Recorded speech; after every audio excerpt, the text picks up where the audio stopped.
AIIMS hospital Parbhani शहर के अपना कॉर्नर पर स्थित। जी हाँ, आप ताजुब करेंगे, 100 बेड का हॉस्पिटल एम्स हॉस्पिटल। इस हॉस्पिटल में महात्मा ज्योतिराव फुले जन आरोग्य योजना और उसी के साथ में आयुष्मान भारत प्रधानमंत्री जन आरोग्य योजना से फायदा आप उठा सकते हैं। हर परिवार के लिए 5 लाख रुपए का 1 साल का बीमा, मूत्रपिंड प्रत्यारोपण के लिए 4.5 लाख रुपए का बीमा संरक्षण। एम्स हॉस्पिटल में इन योजनाओं का फायदा उठाने के लिए अगर आप इलाज कराना चाहते हैं, आप टेंशन फ्री हो जाइए और एम्स हॉस्पिटल में अपने पेशेंट को लाइए। यहाँ पर आने के बाद में सबसे पहले तो आपको वैद्य राशन कार्ड, उसी के साथ में आयुष्मान कार्ड, अधिवास रहवासी प्रमाण पत्र, फोटो, ओळख पत्र, आधार कार्ड डॉक्यूमेंट्स की सख्त जरूरत रहेगी।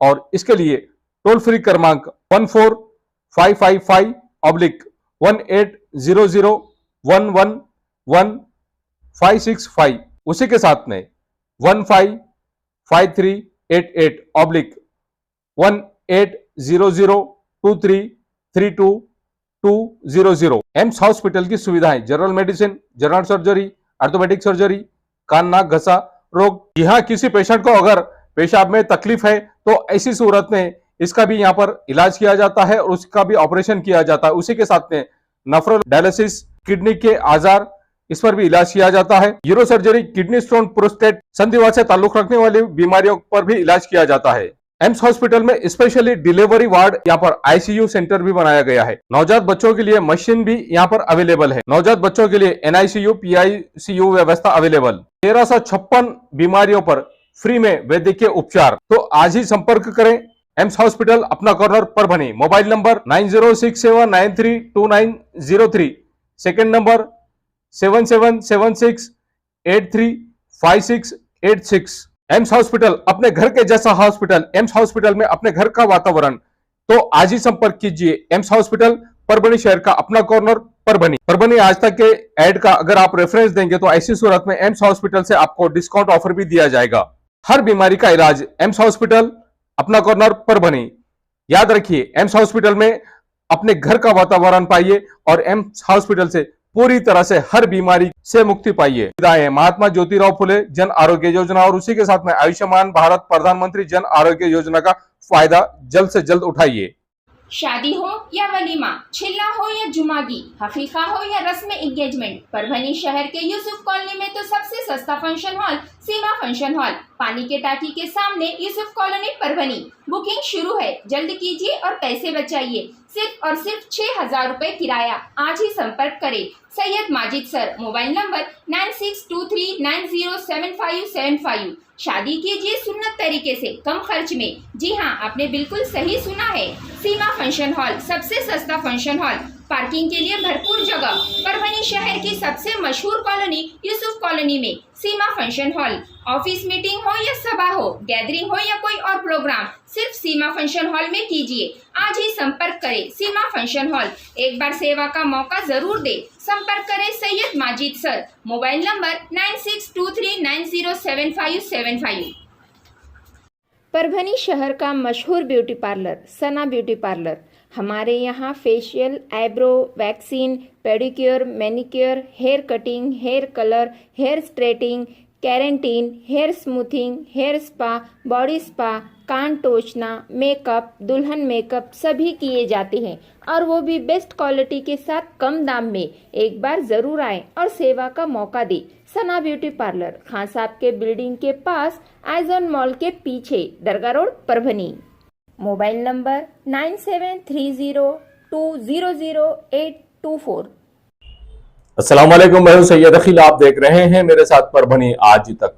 महाराष्ट्र सरकार ने जिस तरह से गो हत्या बंदी कायदा लाया हुआ है, महाराष्ट्र सरकार ने जिस तरह से महाराष्ट्र राज्य में गो हत्या बंदी कायदा लाया हुआ है और उसके बाद में हमारे सोशल मीडिया के पत्रकार शेख परवेज साहब ये 18 जून 2025 को उपोषण पर बैठे थे और उपोषण पर बैठने के बाद में यह गो मांस की दुकानें पूरी तरह से बंद कर दी गई है जिला प्रशासन की जानिब से। उसी पर चर्चा करने के लिए हमारे साथ में अजमत खान साहब आए हुए हैं। हकीकत में अजमत खान साहब भी सामाजिक कार्यकर्ता है, सामाजिक सोशल वर्कर है, सामाजिक कार्यकर्ता। और अजमत खान साहब जिस तरह से फलाह और बहबूदी के काम करते हैं, आइए जानते हैं किस तरह की प्रतिक्रिया इस बात को लेकर अजमत खान साहब के दिल में है और ये क्या चाहते हैं, इन्होंने किस तरह की रणनीति अपनाई दी और महाराष्ट्र सरकार ने क्या करना चाहिए। अजमत खान साहब, परभणी आज तक के स्टूडियो में आपका स्वागत है। आप किस तरह से देखते हैं इस बात को? अस्सलाम वालेकुम। हाँ देखिए कैसा है मालूम है, हालत हाजरा पे जो पुनः आप लेते रहते हैं, अल्हम्दुलिल्लाह बहुत अच्छी बात है। देखिए हम मुसलमान बोल के नहीं, अल्लाह ताला ने इंसानों को इस तरतीब से बनाया हुआ है कि वो सिर्फ इंसानी जैसा मखलूक है जो हर चीज़ हजम कर सकती। आप जिंदगी भर खजूर पानी में भी जिंदगी गुजार सकते हैं, दाल भात पे भी गुजार सकते हैं, भाजी तरकारी पे भी गुजार सकते हैं, लेकिन अल्लाह ताला ने इंसान को ऐसे अपने हिकमत से बनाया और वो गोश्त भी हजम करता और दाल भाजी भी हजम करके जी सकता। और गोश्त क्या है मालूम, हलाल बनाया हुआ है। और जो मसला अभी जो चल रहा कि भाई ये गाय का मसला चल रहा, ये मसला जो है आज का मसला नहीं है, ये मसला कई जमाने से चलते आ रहा मसला है। गाय का जो मसला है वो 1965 में भी ये लोगों ने भूख हड़ताल करे थे, पंडितों ने करे थे, ये करे थे। और वो लोग औरंगजेब के जमाने बोलते हैं भाई जब भी गाय काटना मना था। और आज भी हम आपको बता रहे कि अंग्रेजों ने क्या करे थे कि भाई वो जंग में जो क्या बोलते हैं उसको, मैगजीन जो रहती है, हाँ, उसको मुंह से खींच के लेना पड़ता था। तो लोगों ने फतवा दिया कि भाई वो गाय के गोश्त से बनती और वो सुअर के गोश्त से बनती। तो मुसलमानों और हिंदुओं ने क्या करे मालूम, अंग्रेजों के खिलाफ भी जंग छेड़ दिए। और वो सबसे बड़ा जो पहली बार जो गाय काटने का जो खतल खाना जो बना हुआ था वो था कलकत्ता में, सिर्फ कलकत्ता में था। आज अंग्रेजों के जमाने में जितने खतल खाने नहीं है उससे कई गुना ज्यादा हिंदुस्तान में है। और हिंदुस्तान में भी और खास बात क्या है, जितने खतल खाने हैं सब हिंदुओं के हैं। और वो भी क्या प्योर हमारे हिंदुओं से कब इसे से लेना क्या नहीं, मुसीबत हमारे पे आ रही। इसलिए हम आपको बोलना चाह रहे हैं, पहले क्या चलता था कि भाई ठीक है गाय को मत काटो, आप बैल काट सकते थे। और बैल भी वो कौन सा काटते थे कि भाई शेतकरी के पास खेत में काम नहीं करने वाला जो बैल है, जैसे ये नाकारा होगा तो डॉक्टर एक सर्टिफिकेट देता था कि भाई ये बैल बुढ़े हो गए, ये नाकारा हो गए और ये आप खेत में चलने वाले नहीं है। तो वैसे गाय बैलों को ला के ये खुरैशी हमारे जो है वो लोग क्या ला के बेचे थे। अब ये कैसा कि सीधा ही मुसलमान को सताना कैसा, ठीक है भाई गाय तो पाबंदी थी, बैल पे भी पाबंदी लगा दो, ठीक है गाय पे भी लगा दिए, बैल पे भी लगा दिए, चलो भाई अच्छी बात हो गई। ये दुकानें क्यों बंद करके रखे, बोले दुकानें चालू करे तो भैंस बेचेगा ना, लाके भैंस बेचेगा, खुल के बेचेगा, आप जाके चेक करो, आपकी ड्यूटी है। और ये जो ईद में इतनी तकलीफ मुसलमानों को हुई कि बस पूछो मत। हालांकि लोग बोले थे, समाजी काम करने वाले पहले से बोले थे कि भाई आप जानवर मत खरीदो और जानवर जान से खरीदो, डोम चल रहा। और वो हजारों ये कार्यकर्ता जो अपने आप को गौरव से बोलते, वो आपके ऊपर पूरा वाच कर रहे, कहा मंडी से खरीद रहे, उनसे घर में लेके जा रहे और वो पूरा वाच करे और बाद में पुलिस वालों को इतना दे के और वो घरों से जलील करके एक माल भी जब्त कर दिए और लोगों को भी तकलीफ दे दिए। इसके लिए वो जो बैठा था ऊपर में जो बैठा था उसका बोलने का मतलब ये था कि हमको 3 दिन कुर्बानी करने में दिए, फिर अब ये आहिस्ता आहिस्ता आहिस्ता ये कट ले कैसा। तो वो भाई वो उतना अपने को डीप में जाने का नहीं है। अब हमारा बोलने का मतलब क्या है भाई, देखो अगर भैंस काटने की जाते तो भैंस काटो, भैंस काटो, खुले काटो। गाय में भी कैसा रहता, गाय में वो तो पछड़े है, ये तुम्हारे जवान बैल है, गोरे है, उनको काटने के मना ये थे। लेकिन जो मेडिकल के साथ में जो सर्टिफिकेट देता, अब हमारे खुरैशियों की थोड़ी गलती क्या है, दाखिला लेते नहीं। दाखिला लेना किसान से ले रहे तो उससे बॉन्ड लिखा के लेना, 500,000 का बॉन्ड लिखा के लेना और प्रशासन से सब इजाजत लेके, नगर पालिका से इजाजत लेके वो जानवर काट के वो बेचना। सबसे पहले तो ये लोग जितने दुकान है उसके लाइसेंस बना के लेना और वही जानवर काटना जो डॉक्टर ने उसको एक्सेप्ट करके दिया कि भाई ये नाकारा हो गया। मेरा एक बोलना ये है कि भाई हमने पूरी परवानी फिरते तो लोगों बोले भाई खान साहब कम से कम तुम दूसरी बात बोले तो ये बात भी बोलो कि भाई तकलीफ में दुकानें बंद है। मैं खुरैशियों से बोलना चाह रहा हूँ, जाओ कलेक्टर साहब से मुलाकात करो, कलेक्टर को समझाओ, पुलिस में समझाओ, तहसील में, नगर पालिका में समझाओ कि भाई देखो हमने गाय तो बिल्कुल खतई बंद कर दिया, आपको भी सजा दो। गाय अगर काटे होंगे तो कानून में करवा दिए। बैल का मसला है, अगर कोई डॉक्टर उसको सर्टिफिकेट देता, कोई किसान ला के देता तो ठीक है बोल के बोलना। अच्छा इतनी गफलत कर दिया और इतनी इंतकाम लेने की कार्रवाई करे ये लोग आपके उसमें जानवर भरा, बाजार भरा, कई जानवर परवानी में आए।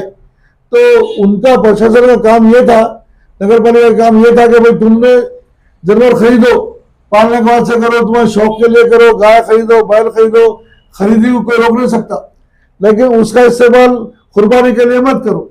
अगर आप कुर्बानी के लिए करें तो हम आपको दंड देंगे, बैल भी गाय भी ले जाएंगे घर से और आपको सजा भी देंगे, आप जुर्माना भी करेंगे, जेल भी करेंगे।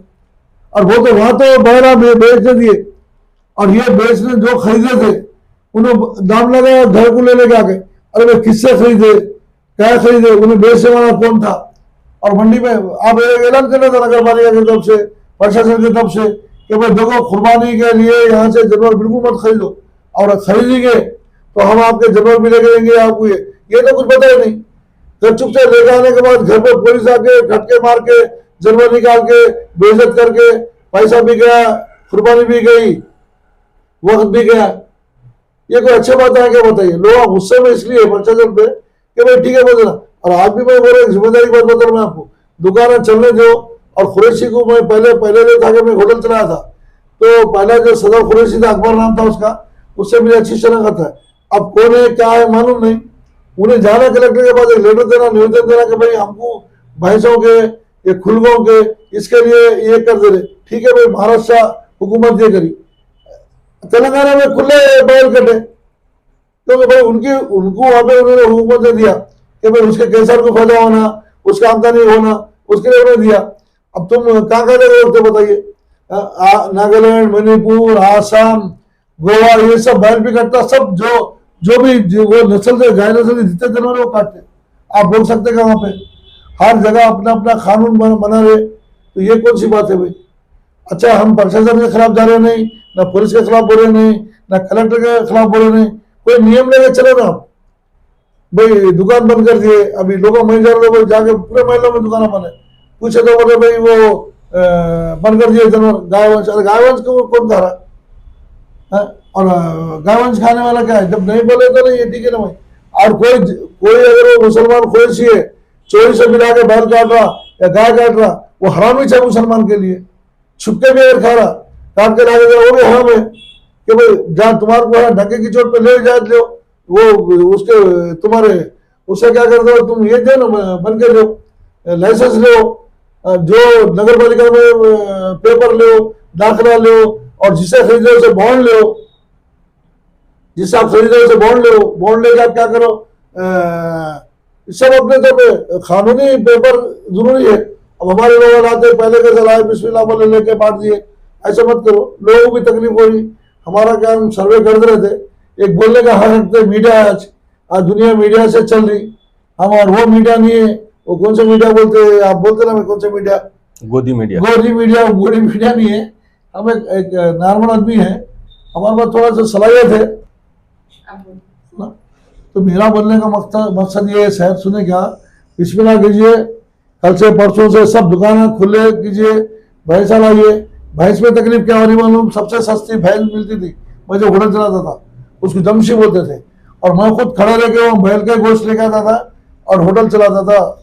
लेकिन आज क्या मालूम है, कंपनी वालों ने भैंस खरीद ले रहे जी। ना मार्केट में भैंस है, ना बैल है, ना गाय है, ना कुछ है। और बैल खरीदने जाओ तो वो कीमत ज्यादा है।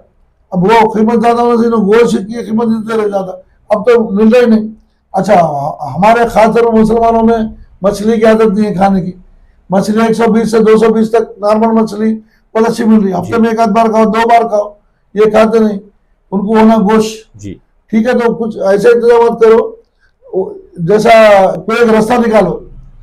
होटल चल रहे, अब लोगों पर होटल चल रहे, उसमें अरे भाई तुम्हारे क्या इतना लेने देना, होटलों से क्या लेने देना, चुप भागो। अरे भाई ये अभी गौरक्षक जो है, हमारे मोदी साहब, हमारे हिंदुस्तान के वजीर आजम मोदी साहब ने बोला गौरक्षक 80% चोर बदमाश से बोला, हमने बोल रहे बात। अरे उनके ड्यूटियां चल रहे हैं, उनकी रोटी रोजी उसके ऊपर चल रही, एक बैग पकड़ के ले आके तो कमीशन उठाते, ये सबको दिख रहा। इतनी बड़ी अलकबीर कंपनी है, कंपनी में कर्नाटक से पूरा मारा था, दाखिला तो तेलंगाना में चलता ना। फिर ये हरामखोर खाली ये लोग खाली क्यों गाड़े पकड़ते? नॉर्मल दिनों में पकड़ो ना, ये इनके बाप के अगर है तो नॉर्मल दिनों में गाड़ा पकड़ना ना भाई। कर्नाटक से आ रहा, तुम्हारे उधर से आ रहा, फिर ये क्यों नहीं करते? फिर नहीं, हमारे को हमारा बोलने का मतलब ये चाह रहा, इंसाफ करो, हाँ? इंसाफ करो। करोड़ रुपए मेरे पास क्लिपा है, मैं नहीं बताना चाह रहा। सबसे बड़ा गौरक्षक क्या है उत्तर प्रदेश में, और सबसे ज्यादा माल जाता है उत्तर प्रदेश से। दुनिया में दूसरे तीसरे नंबर पे है गोल्ड भेजने के लिए हिंदुस्तान। और भाई जब हम गाय को मां मान ले रहे, तो इनकी रक्षा भी करो ना, उनके बच्चों की रक्षा करो। कई शहर है, हर शहर है, मैं दूसरे की बात नहीं करता, और बड़ी शहर में आज हर रोड के खबरस्तान में गाय बैठे हुए, ईदगाह में गाय बैला बैठे हुए, रोड पे पूरे गाय बच्चे चल रहे। अरे कुत्ते फाड़ रहे, लोग टक्कर दे रहे, लोग लातों से मार रहे, तो गौरक्षक को ये नजर नहीं आ रहा। जमीन है, लो नगर पालिका की जमीन लो, उनको वहां पे क्या करो, बड़े बड़े वो तुम्हारे कोठे बनाओ, उर्दू लफ्ज कोठे, हाँ हिंदी लफ्ज गौशाला, हाँ गौशाला बनाइए, हाँ गौशाला बनाइए। उनको दिए, मैंने पहले बताया कि भाई किसानों की भी तकलीफ है। एक बैल है ना 20 लीटर दूध पानी पीता, और वो 4-2 रुपये खाता। एक किसान आता बाजार में, पुरानी जोड़ी जो खेत में नहीं चलती, 50,000 में बेचता, 40,000 बेचता, 20-30,000 रुपये डाल के नई जोड़ी लेता, 4-5 साल तक वो चलाता। तो वो वैसे जानवर ये खुरैशी रहते। अब ये जानवर क्या करे, कोई हुकूमत के पास इसका जवाब है क्या, बताइए आप।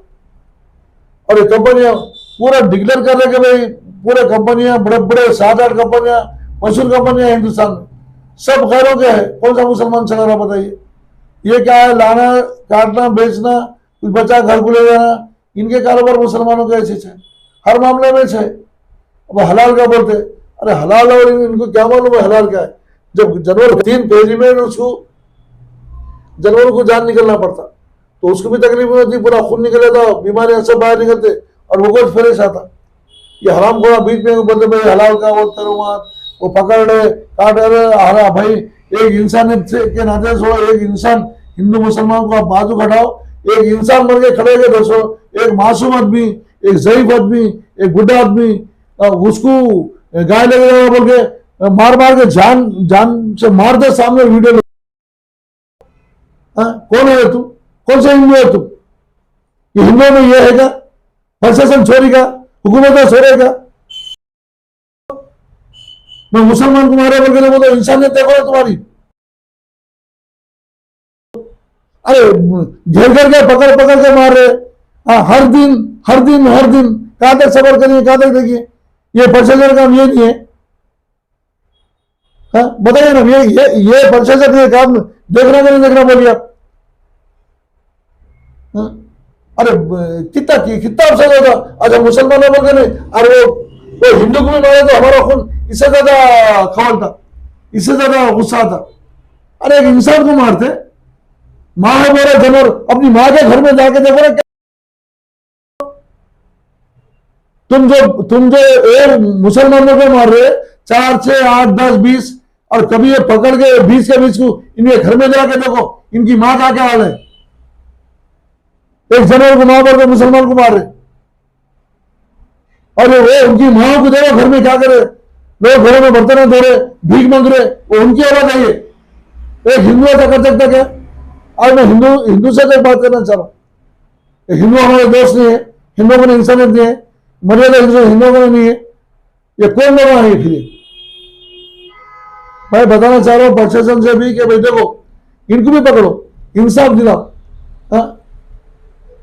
ये ऐसा कर दिया, वो ऐसा कर दिया, ये सब धरने छोड़ डालो, आराम से अपना चलने दो, रहना अल्लाह का, अल्लाह पे भरोसा करके चलो। गोश्त नहीं खाया तो मरते नहीं।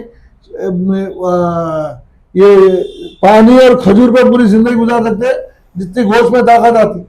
और बैलर मुर्गी, उनको बताओ ना बैलर मुर्गी कैसा बनती, कितना 40% आज जो कैंसर हो रहे वो बैलर मुर्गी खाने की वजह से हो रही।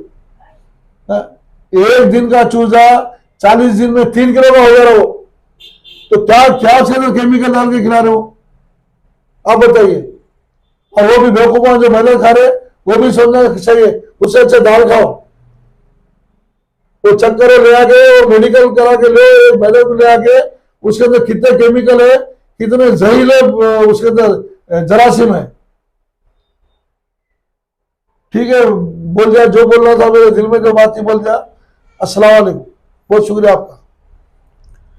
हकीकत में अजमत खान साहब ने जिस तरह से सामाजिक काम में अग्रसर रहते, अजमत खान साहब ने ये मैसेज दिया है कि जो लोग यहाँ पर गोरक्षक, जो ओरिजिनल गोरक्षक है, ये तो छुपे हुए हैं, ये तो गाय माता की, गौ माता की रक्षा कर ही रहे हैं, लेकिन वो लोग जिनका धड़ल्ले से इस तरह का कारोबार चल रहा है, जिन्होंने अपनी दुकानदारी चलाई हुई है, जो लोग सिर्फ और सिर्फ पैसों के लिए काम करते हैं और इंसानियत को तार तार करते हैं, उसमें हिंदू भी है और मुसलमान भी है जो ये कारोबार में मुलव्विस है।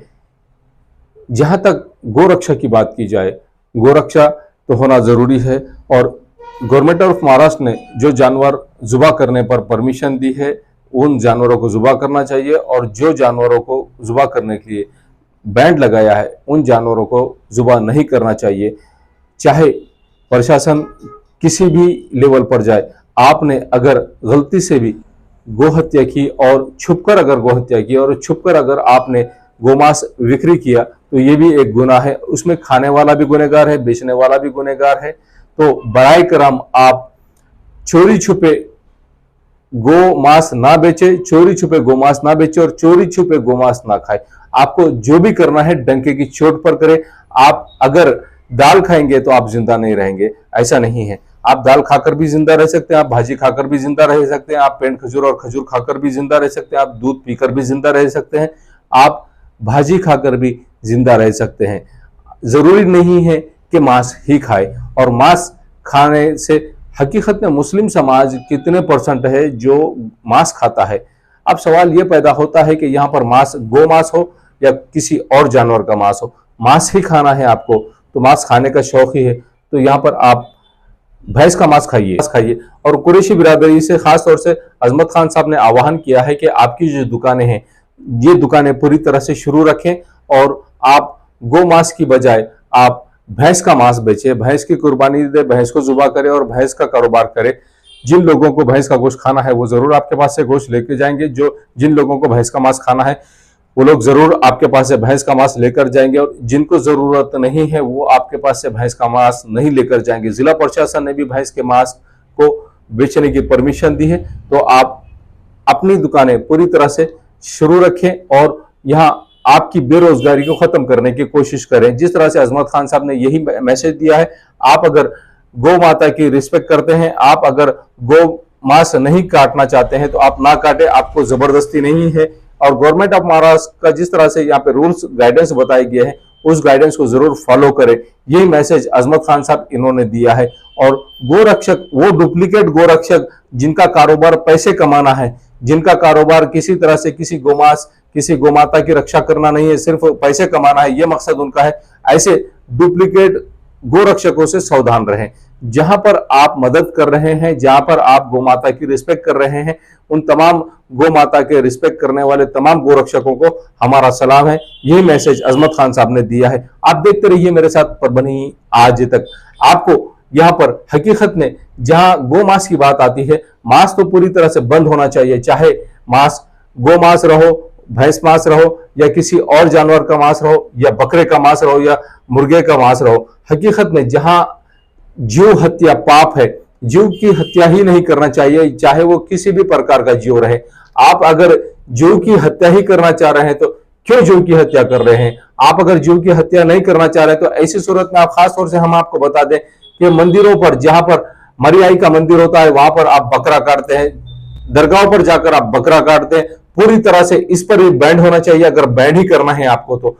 जहां पर आप बैंड की बात कर रहे हैं, जहां पर आप मांस खाने की बात कर रहे हैं, तो मांस आपने ऐसा खाना चाहिए जहां पर आपको government of India, government of Maharashtra permission दे रही है, बस वही मांस आप खाएं और कायदे को अपने हाथ में ना लें, कायदे की रक्षा करें, कायदे से बचे और कानून से बचकर ही आप अपना काम करते रहें। मैं आपसे एक सवाल करना चाहता हूँ, एक मुसलमानी नस्ल में मलामत क्यों है?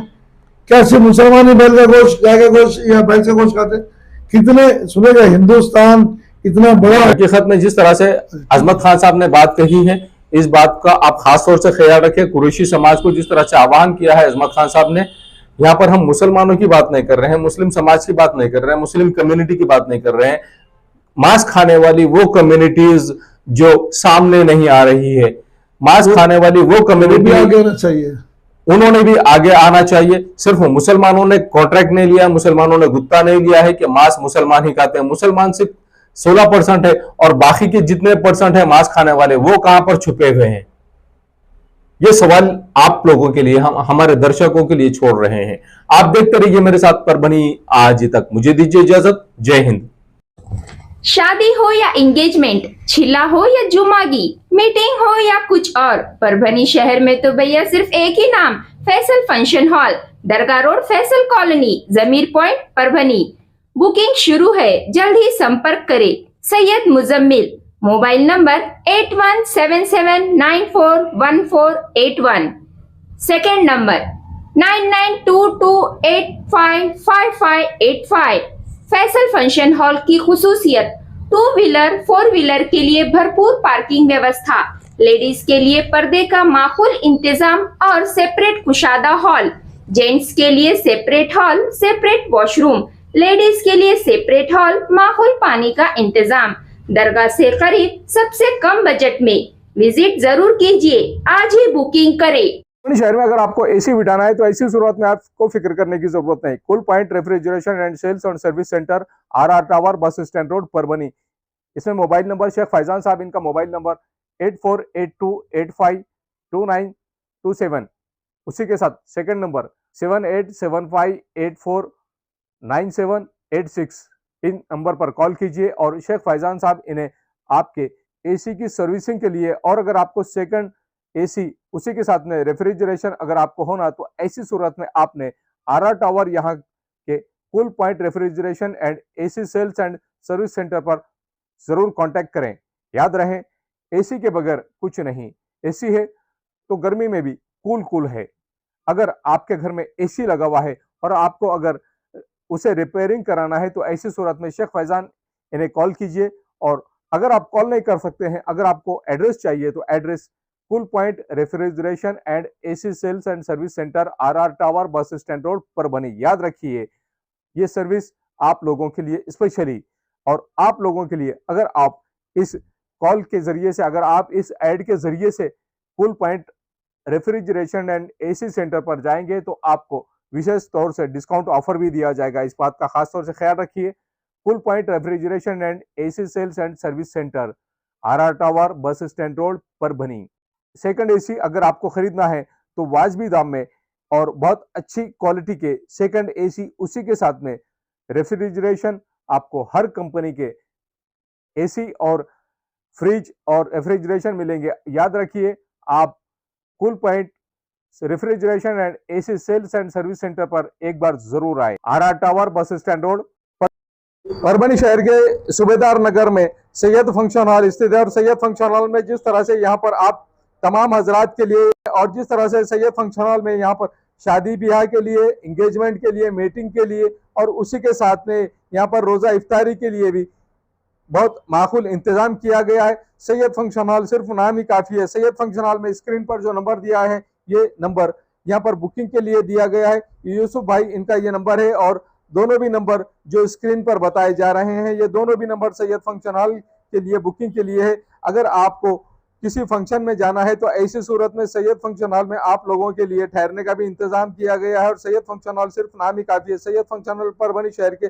सूबेदार नगर में स्थित है। सैयद फंक्शन हॉल जिस तरह से यहाँ पर फ्रेश होने के लिए भी इंतजाम किया गया है, और आप अगर ठहरना चाहते हैं, लॉज से बेहतर अगर आपको कहीं इंतजाम है, तो सैयद फंक्शन हॉल में ये पूरा इंतजाम आप तमाम हजरात के लिए किया गया है।